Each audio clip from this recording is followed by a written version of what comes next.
Muy buenas noches, queridos hermanos en Cristo, familiares y amigos que nos ven y nos escuchan a través de estos espacios. Espacios pequeños pero importantes, pues trabajamos por edificar y formar valores morales, éticos y espirituales en nuestra sociedad colombiana.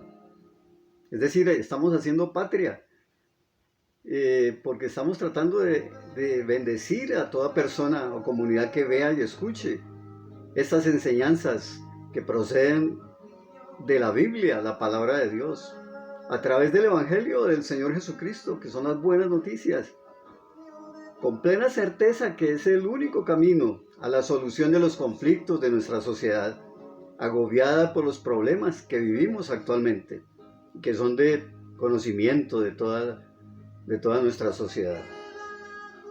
Y como el tema es, como lo hemos venido tratando en las enseñanzas anteriores, cómo vivir en un mundo, en tiempos peligrosos. Hoy lo he titulado ¿Cómo vivir el cristianismo en un mundo hostil, un mundo difícil? ¿Cómo vivir el cristianismo en un mundo hostil?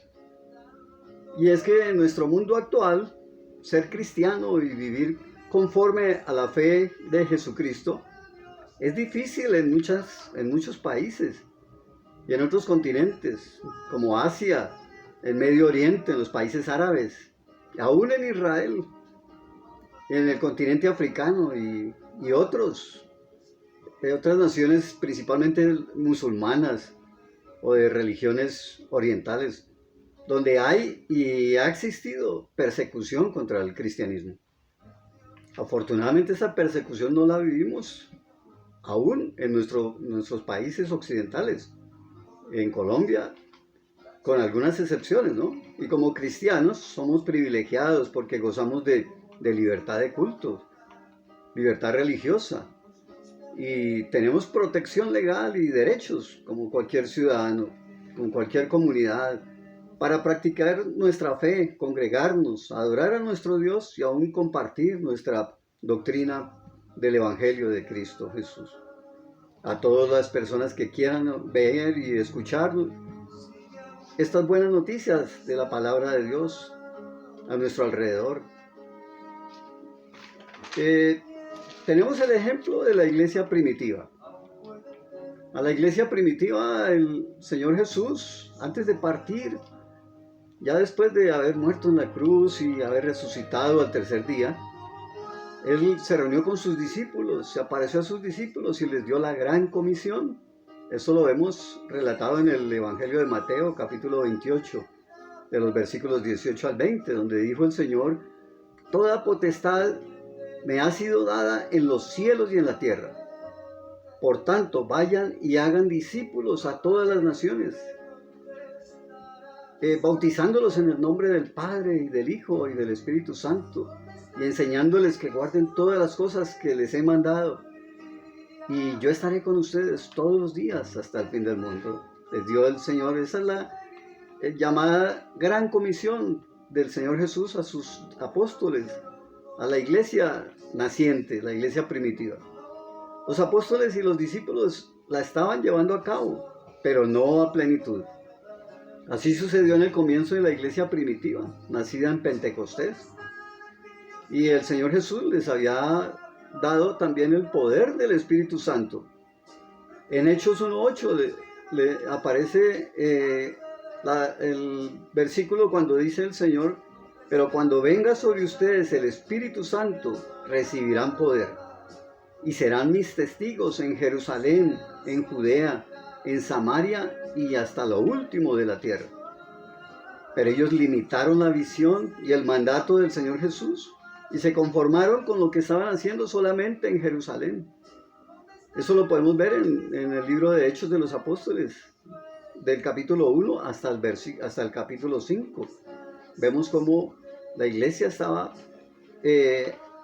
haciendo un trabajo excelente, un trabajo dedicado a compartir la palabra de Dios, pero se limitaron solamente hasta quedarse en Jerusalén.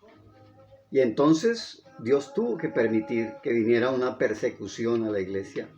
Eso lo vemos narrado en Hechos capítulo 5, del versículo 17 en adelante, cuando los apóstoles líderes de la iglesia en ese momento, Pedro y Juan, fueron perseguidos.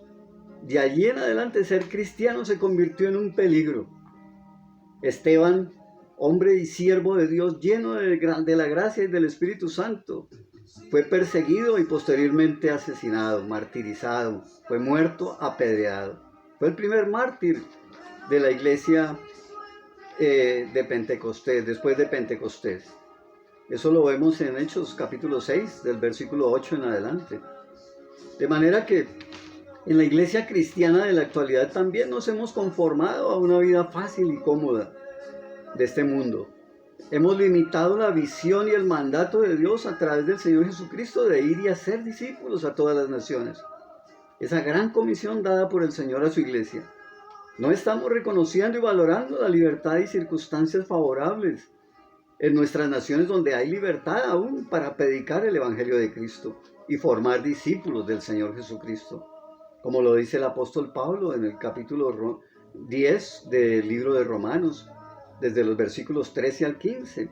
Dice la palabra del Señor: porque todo el que invoque el nombre del Señor será salvo. Ahora bien, ¿cómo invocarán a aquel en el cual no han creído? ¿Y cómo creerán en aquel de quien no han oído? ¿Y cómo oirán si no hay quien les predique? ¿Y cómo predicarán si no son enviados? Como está escrito: cuán hermosa es la llegada de los que anuncian la paz, de los que anuncian buenas nuevas. Las buenas nuevas es el Evangelio de Cristo. Y así lo testificó el apóstol Pablo después de su conversión.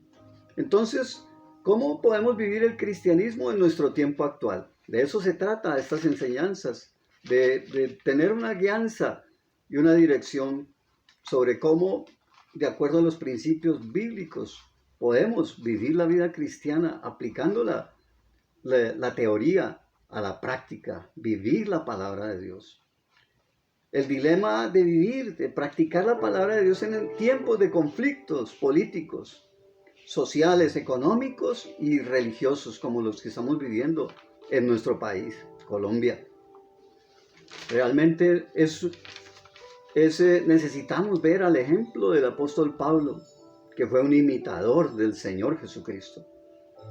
Necesitamos pasar de la teoría, es decir, la enseñanza, la doctrina, las bases, los fundamentos bíblicos, la teología, pero necesitamos ponerla en práctica, vivir nuestra vida cristiana cada día, en medio de un mundo incrédulo y difícil, un mundo peligroso, hostil, un mundo sin Dios ni ley. Pero el Señor Jesucristo le dijo a sus discípulos, allá en Mateo capítulo 5, de los versículos 13 al 16, les dijo: ustedes son la sal de la tierra y la luz del mundo. Y esa es nuestra verdadera identidad como hijos de Dios, como discípulos del Señor Jesús. Y el Señor Jesús ya una vez, antes de partir, de ir a la cruz, el día anterior de ir a ser sacrificado en la cruz, Él oró por sus discípulos. Y vemos esa oración en el Evangelio de Juan, capítulo 17, de los versos 14 al 21. El Señor le oró al Padre Celestial por sus discípulos. Y Él dijo así: yo les he dado tu palabra, y el mundo los aborreció, porque no son del mundo, como tampoco yo soy del mundo. No ruego que los quites del mundo, sino que los protejas del mal.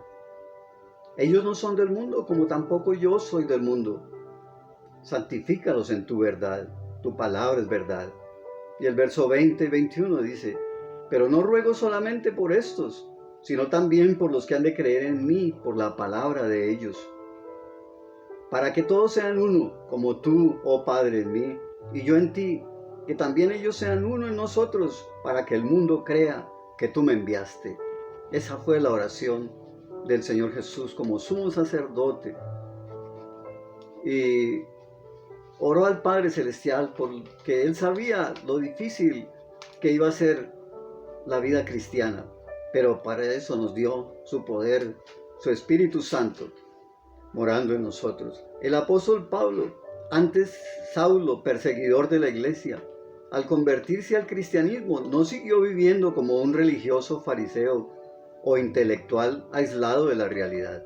Él aplicó su conocimiento, esa teología, esa teoría, ese conocimiento doctrinal que él tuvo a través de su vida, lo aplicó a la vida diaria, practicando lo que creía y predicaba como su Señor y Maestro, el Señor Jesús. Pero hoy tenemos que en la iglesia hay revolucionarios y hermanos débiles, entre comillas. Nos tildan de algunos de hermanos débiles cuando no somos revolucionarios, como podemos ver en algunas personas. Pero voy a citar una ilustración, un testimonio de vida de un siervo de Dios en Estados Unidos, un pastor y un hombre líder de los derechos humanos en Estados Unidos, el pastor Martin Luther King, y la comunidad negra en la segregación racial en Estados Unidos. Él dejó un testimonio de vida recta de lo que es vivir el cristianismo verdaderamente, cuando se negó a responder a las agresiones de la sociedad que odiaba a los negros, que los segregó, que los persiguió y los maltrataba, y ellos se negaron a ser violentos.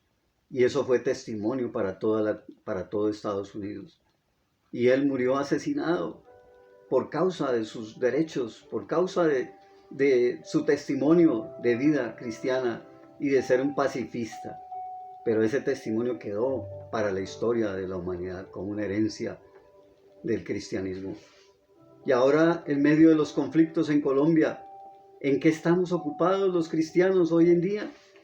Tenemos, por ejemplo, un gran siervo, entre comillas, de una mega iglesia, quien invita a los cristianos a salir a protestar pacíficamente, entre comillas, como los incrédulos, hablando mal del gobierno, etcétera, etcétera.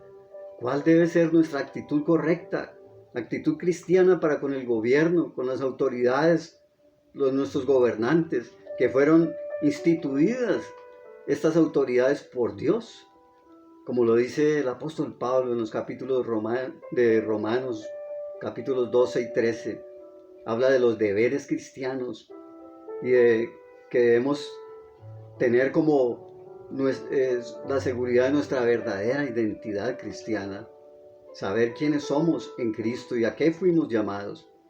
¿Estamos viviendo entonces la palabra de Dios? ¿La estamos practicando? Nuestro Señor y Maestro nos dio el máximo ejemplo y su mayor apóstol, el apóstol Pablo, quien nos dio ejemplo de una vida cristiana verdadera, sincera y victoriosa, a pesar de la persecución, sufrimiento y aún sacrificio de su propia vida, pero que quedó inmortalizada para la historia. Entonces tenemos que el Señor Jesucristo fue el verdadero vencedor y por su testimonio de vida como hombre recibió un nombre que es sobre todo nombre para dar gloria al Padre Celestial. Debemos vivir con la mirada puesta en Jesús nuestro Señor y Salvador, pero con los pies sobre la tierra, conscientes de nuestra verdadera identidad y sometiéndonos a las autoridades como el Señor Jesús nos dio ejemplo.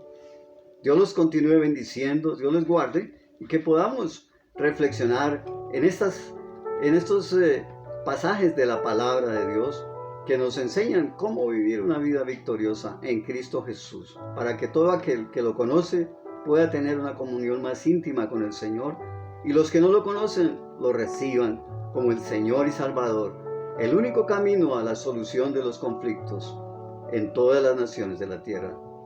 En el nombre de Jesús los bendecimos. Dios les guarde y hasta una próxima oportunidad.